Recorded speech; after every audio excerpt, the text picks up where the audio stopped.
झगहर लहंगा उठा के छोड़ी हिलबे कमर। अच्छा लाना चल चल हेरे नाचो एलो तोरा टोला कर नहीं झगहर लहंगा उठा के छोड़ी हिलबे कमर। दारू शराब छौरा पीने खेने छ। हेलो हेलो सब शांति बनाए रखे, कोई अनहरिया का फायदा मत उठाइएगा।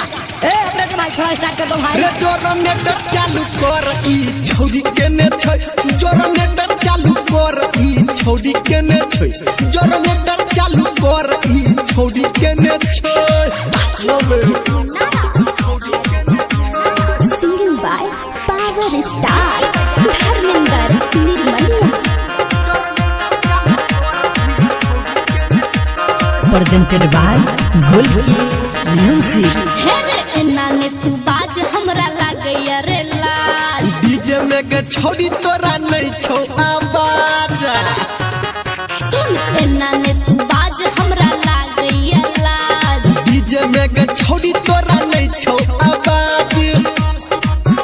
हाँ कान छै बहिर छौरा के टुन की ही धेने छै। अरे साला मरकरी फोड़ दिया है, अनहार हो गया है पूरा। ए कंप्यूटर की नाम है छोरा, घेरे स्टार्ट करा ना। रे जनरेटर चालू कर ई छौरी के ने छै, जनरेटर चालू कर ई छौरी के ने छै, जनरेटर चालू कर ई छौरी के ने छै। माँ गायत्री रिकॉर्डिंग स्टूडियो।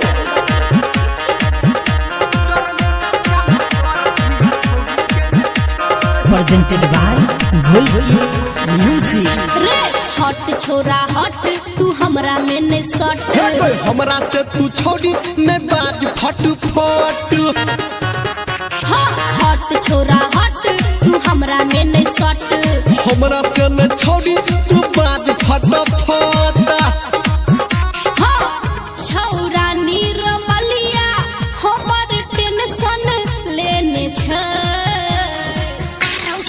नूर सुराइछन हरिया गते हेरे सा हटला तसे हेरे तकी कर छरे रूप हम देखने पावे। रे जनरेटर चालू कर ई छौरी के ने छै, जनरेटर चालू कर ई छौरी के ने छै, जनरेटर चालू कर ई छौरी के ने छै। ताकि लेही रे।